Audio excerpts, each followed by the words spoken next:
Assalamualaikum warahmatullahi wabarakatuh. Apa kabar semuanya sobat dimanapun Anda berada. Kita berjumpa kembali di channel Jumpa Hamzah. Bagi Anda yang baru bergabung, saya ucapkan terima kasih. Mudah-mudahan video-video yang ada di channel ini bisa memberikan manfaat dan edukasi kepada Anda semua. Setiap manusia dan juga makhluk hidup yang lainnya pasti memiliki keinginan untuk bertahan hidup, karena insting hidup atau survival life itu merupakan sebuah pemberian dari Yang Maha Kuasa untuk semua makhluk hidup yang ada di bumi ini, tak terkecuali ya, apalagi manusia sebagai makhluk yang paling memiliki kecerdasan di antara makhluk-makhluk yang lain. Nah, berbicara tentang kehidupan manusia tentu tidak terlepas dari pola hidup, kemudian pola makan, pola pikir, dan pola-pola yang lain. Karena kesemuanya itu mengarah kepada bagaimana manusia itu bisa memiliki umur yang panjang, badan yang sehat, serta tubuh yang fit. Nah, di dalam tubuh manusia itu terdiri dari berbagai macam sel atau bisa dikatakan tersusun dari ribuan bahkan jutaan sel yang tentunya sangat rumit dan sangat unik untuk dibahas. Dan tentunya dunia medis serta dunia kedokteran berkembang pesat. Dan yang paling penting dalam unsur-unsur kehidupan yang terdapat pada diri makhluk hidup terutama manusia, ada sebuah organ tubuh di dalam DNA atau di ujung DNA yang bernama telomer. Apa yang menarik dari telomer ini? Telomer ini ternyata menurut beberapa penelitian terbaru, jadi manusia itu ketika mereka baru lahir sampai mereka dewasa kemudian menjadi tua dan akhirnya tua, telomer itu akhirnya awalnya panjang kemudian mengecil dan terus mengecil. Nah, ketika telomer itu mengecil, maka bisa dipastikan secara medis manusia itu akan mengalami yang namanya kematian. Itu menurut dunia medis ya. Dan bagaimana seandainya jika telomer itu berhasil oleh ilmuwan untuk tidak bisa mengecil, atau katakanlah diperlambat untuk mengecil, apakah manusia bisa hidup dengan kehidupan yang lebih lama di dunia atau bagaimana? Ini yang akan kita coba kaji pada episode kali ini. Bisakah ilmuwan eh, menghindari yang namanya telomer itu agar tidak mengecil? Ayo kita bahas bersama dan putar dulu intronya.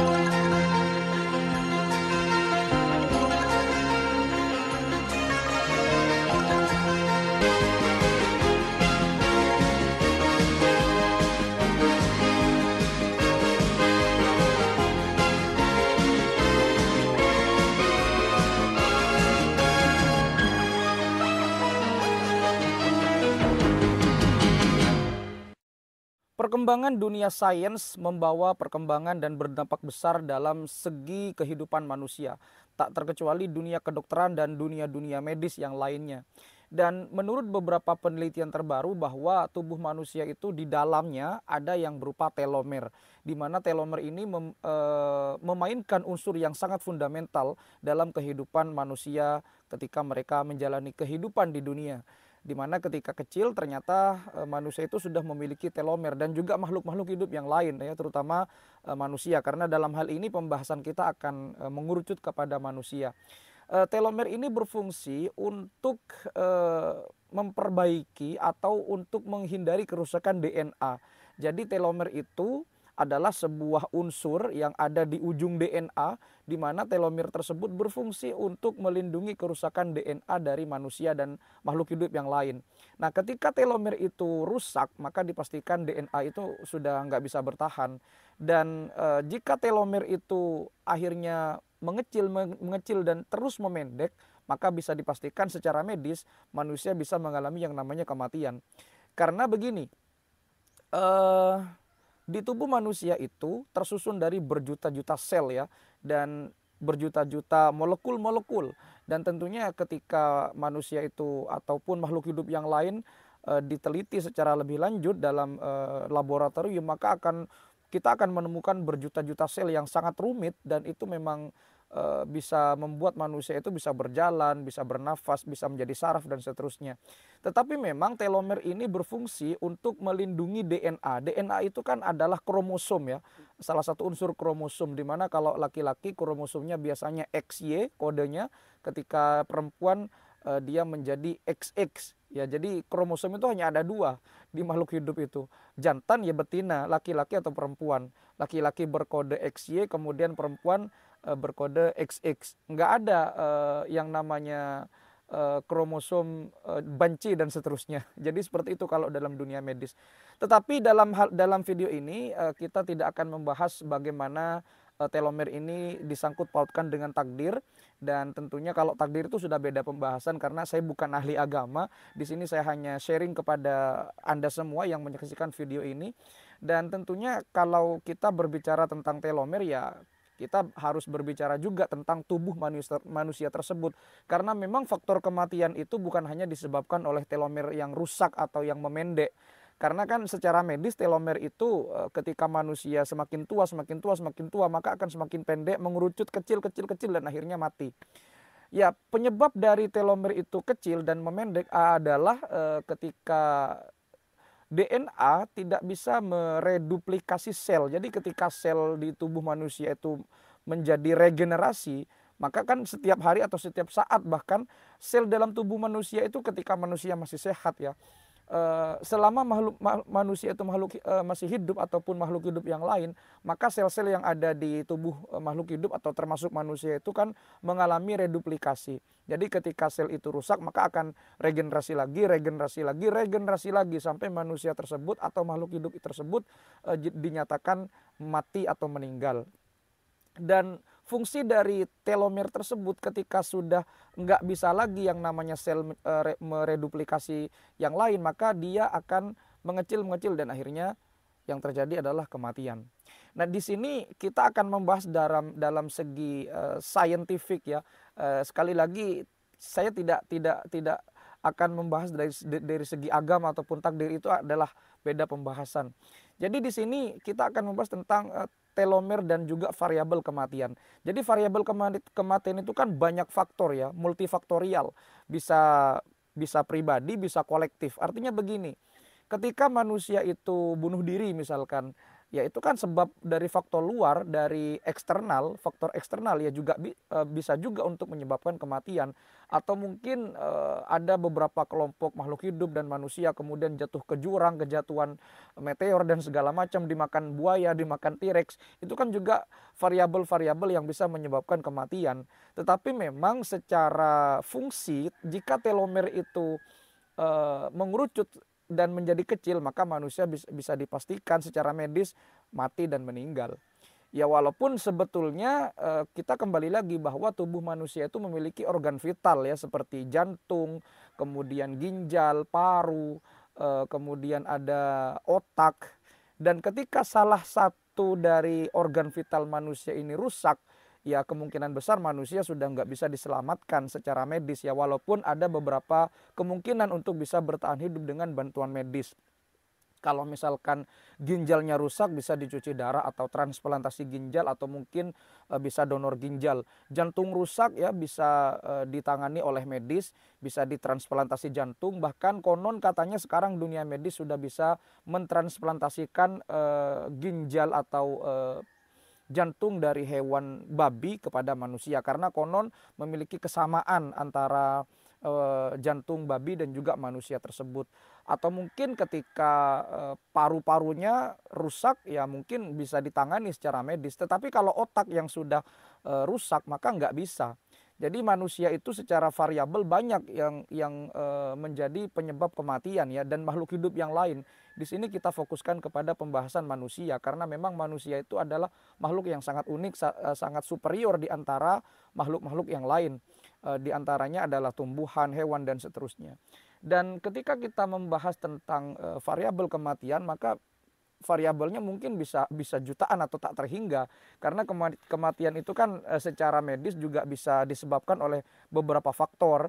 Ada faktor internal dan juga faktor eksternal. Bahkan ketika bayi lahir, kemudian beberapa hari kemudian bayi tersebut meninggal, atau beberapa bulan, bahkan beberapa tahun bayi tersebut bisa meninggal dunia, bukan berarti telomernya mengecil, karena secara medis mungkin bayi tersebut telomernya nggak apa-apa, tetapi ada faktor-faktor dan variabel-variabel yang lain yang mengakibatkan bayi tersebut bisa meninggal dunia. Mungkin karena organ-organnya tidak lengkap, atau mungkin ada kelainan, atau mungkin tidak sehat ketika di dalam kandungan dan terbawa ketika mereka sudah lahir. Begitu ketika kita menjelaskan tentang fenomena variabel kematian yang sangat banyak.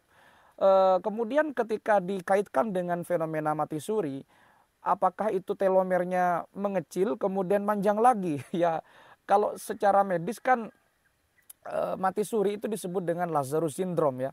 Lazarus syndrome atau mati suri disebabkan ketika udara yang dipompa oleh paru terlalu cepat sehingga nggak bisa dihembuskan oleh si yang mengalami mati suri ini. Akibatnya adalah resustisasi yang ada di paru-paru tersebut, udaranya menjadi mengendap dan biasanya akan terperangkap, dan ya memang secara medis bisa dikatakan mati, karena ketika orang mati itu variabelnya banyak juga. Seseorang bisa dikatakan meninggal atau wafat atau blackout, itu juga variabelnya sangat banyak, mulai dari jantung, denyut nadi, dan pupil yang sudah mulai membesar, dan yang terakhir adalah mati batang otak atau MBO. Jadi ketika denyut nadi enggak ada, nafas sudah berhenti, bukan berarti orang tersebut wafat atau meninggal. Bisa jadi otaknya itu masih ada rangsangan atau masih mengeluarkan frekuensi, dan ketika otak tersebut diperiksa atau analisis melalui alat-alat tertentu, maka bisa jadi otak orang yang meninggal atau mati suri itu masih berfungsi, otaknya masih ada aktivitas di situ, masih ada listrik-listrik kecil, karena otak itu mengandung listrik ya. Baru ketika mati batang otak ya, biasanya seseorang tersebut bisa dinyatakan blackout atau sudah meninggal dunia, udah nggak bisa tertolong lagi kalau misalkan otak yang sudah rusak. Karena kan kalau kematian itu kan berbagai macam organ vital itu nggak rusak secara bersamaan, biasanya bergantian, dan otak itu biasanya belakangan seperti itu. Karena kan menurut beberapa orang yang diwawancarai, ketika mereka mati suri itu berbagai macam halusinasi dan juga berbagai macam pengalaman-pengalaman spiritual, kemudian pengalaman-pengalaman yang tentunya nggak bisa dijelaskan secara signifikan karena sangat subjektif ya. Ada yang mengatakan pergi ke lorong hitam, kemudian menemukan sebuah cahaya besar dan sangat terang, ada yang dihantar oleh beberapa orang, ada yang masuk ke tempat yang indah, dan seterusnya. Tetapi memang fenomena mati suri ataupun Lazarus syndrome ini biasanya terjadi ketika paru-paru itu ternyata terlalu cepat untuk memompa udara, sehingga udara akhirnya terperangkap di dalam. Bukan berarti orang yang mati suri itu telomernya mengecil kemudian membesar lagi, tidak seperti itu. Jadi biasanya orang mati suri kan paling lama ya 3 jam ya, paling lama 3 jam, karena orang meninggal itu biasanya ketika sudah 6 jam baru dia bisa dikatakan meninggal atau wafat secara medis ya. Biasanya akan ditunggu dulu, akan diusahakan beberapa usaha medis apakah bisa tertolong atau tidak. Biasanya menunggu hingga 6 jam seperti itu. Ya, berbeda halnya dengan kematian yang disebabkan oleh beberapa variabel lain yang seperti yang sudah saya singgung. Ada bunuh diri, bertengkar, kemudian tertabrak, itu beda lagi pembahasannya karena itu adalah faktor faktor eksternal. Ketika faktor internal variabel kematiannya, maka mungkin bisa diusahakan dari pertolongan medis yang tentunya itu bisa bisa diaplikasikan kepada tubuh manusia dan makhluk hidup yang lainnya. Jadi ketika si penderita Lazarus syndrome atau orang mati suri itu akhirnya bisa bekerja lagi paru-parunya dengan secara normal, maka bisa dipastikan dia akan hidup lagi. Karena memang udaranya hanya terperangkap di dalam, paru-paru nggak bisa memompa. Dan ketika berangsur-angsur untuk bisa kembali lagi, tubuh manusia atau si penderita yang mengalami Lazarus syndrome atau mati suri itu akan hidup lagi secara normal begitu. Walaupun secara medis dia juga bisa dikatakan ya blackout atau mati, tetapi memang akan hidup lagi karena paru-parunya berangsur-angsur membaik, dan ketika diwawancarai biasanya mereka akan melakukan atau mengungkapkan sejumlah pengalaman-pengalaman spiritual seperti itu. Ya, kita kembali lagi kepada telomer. Lantas bisakah ilmuwan itu apa ya mengupayakan atau mencegah telomer itu nggak pendek, panjang terus gitu. Ya untuk saat ini ilmuwan masih meneliti tentang hal ini tentunya. Karena telomer ini merupakan unsur yang sangat fundamental dalam tubuh makhluk hidup terutama manusia. Dan memang banyak faktor yang bisa mempengaruhi umur ataupun lifetime dari telomer ini. Karena semua makhluk hidup itu kan sebetulnya memiliki lifetime-nya masing-masing ya. Tak terkecuali manusia. Jadi misalkan handphone Anda ketika beli baru, itu biasanya oleh pabrik sudah disetting bahwa charger Anda yang original itu hanya kuat beberapa kali pemakaian atau mungkin 100.000 kali pemakaian. Dan ketika sudah sampai ke lifetime, ketika sudah 100.000 kali ngecas, mungkin baterai yang ada di HP Anda sudah mulai menurun, chargernya sudah mulai agak lambat untuk mengecas, mungkin sudah mulai panas dan seterusnya. Itulah yang tentunya didesain untuk tubuh makhluk hidup ya oleh Sang Pencipta. Jadi telomer itu sebetulnya banyak bergantung kepada pola makan, pola pikir dan juga pola hidup. Beberapa penelitian menunjukkan bahwa orang yang olahraga kemudian menjaga pola makan yang sehat itu memiliki tingkat kecenderungan hidup yang lebih lama jika dibandingkan dengan orang yang tentunya rebahan, jarang olahraga, pola makan yang nggak baik dan seterusnya. Karena telomernya nggak dirawat ya. Ketika ya sama sebetulnya ketika Anda beli handphone, beli mobil atau beli kendaraan, ketika Anda maintenance atau merawat ya akan berbeda dengan kendaraan ataupun tubuh yang tidak di maintenance. Ya maintenance tubuh itu ya banyak ya, bisa olahraga, bisa pola makan yang baik, pola pikir yang baik juga. Dan tentunya ketika hal ini sudah dilakukan, maka tubuh itu akan tubuh manusia ataupun tubuh makhluk hidup yang lain ya akan berterima kasih kepada si pemiliknya karena sudah di maintenance sejak dari dini dan ketika sudah di maintenance mungkin harapan hidup bisa lebih lama. Karena di negara-negara maju ya seperti di Amerika, di Eropa itu harapan hidup bisa menjadi lebih tinggi ya karena manajemen kesehatan juga baik ya seperti rumah sakit yang memiliki teknologi yang canggih, kemudian manajemen kesehatannya juga bagus, para medisnya juga terlatih dan seterusnya. Ya tentunya ini merupakan sebuah upaya untuk bisa mempertahankan yang namanya telomer tersebut. Ya memang sampai saat ini ilmuwan masih terus berupaya. Tapi mungkinkah jika telomer itu suatu saat mungkin ilmuwan bisa memperlambat, apakah manusia bisa hidup lebih lama? Ya kalau kita mengacu kepada teori, selagi organ-organ vital manusia atau makhluk hidup yang lain nggak rusak, ya bisa dipastikan manusia bisa hidup lebih lama, mungkin 100 tahun atau mungkin 200 tahun, ya 2 abad. Ya dengan catatan telomernya masih berfungsi dengan baik dan organ vitalnya juga masih berfungsi dengan baik. Ditambah lagi manusia tersebut atau makhluk hidup tersebut tidak memiliki variabel-variabel kematian yang sudah dijelaskan tadi. Ya ada eksternal dan juga internal seperti itu. Dan juga ditambah dengan maintenance tubuh ataupun maintenance yang lain yang tentunya sangat berfungsi dan sangat dibutuhkan untuk tubuh makhluk hidup terutama manusia tersebut. Jadi seperti itulah kronologis dan bagaimana sistematis dari sebuah organ yang bernama telomer tersebut. Ya betapa berharganya organ itu. Jadi mari rawat badan kita, apalagi untuk Anda yang masih muda ya jangan makan sembarangan, maintenance lah tubuh Anda, sayangi tubuh Anda, pola pikir diubah, pola makan sehat, apalagi kalau Anda yang bermalas-malasan olahraga, ya harus berolahraga dari sekarang. Sayangi tubuh Anda.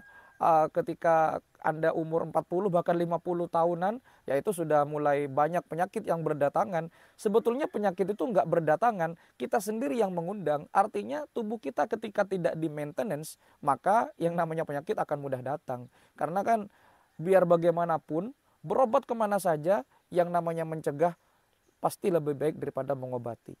Terima kasih sudah menyimak. Kalau misalkan ada keterangan ataupun ada hal-hal yang kurang berkenan, saya minta maaf. Apabila ada keterangan yang kurang lengkap ataupun referensi yang kurang memadai, silakan dikoreksi di kolom komentar.